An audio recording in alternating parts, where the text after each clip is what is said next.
Ce que vous devez savoir sur le canot, on va commencer par l'aviron.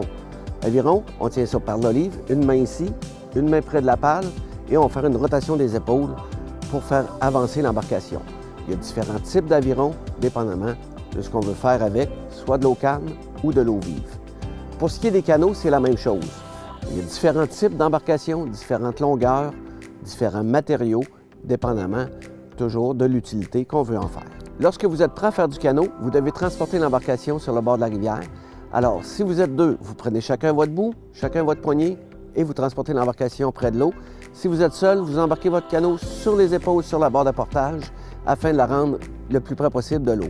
Une fois sur le bord du plan d'eau, vous devez mettre l'arrière du canot en premier, pousser vers le large et faire flotter l'embarcation complètement avant de déposer quoi que ce soit à l'intérieur.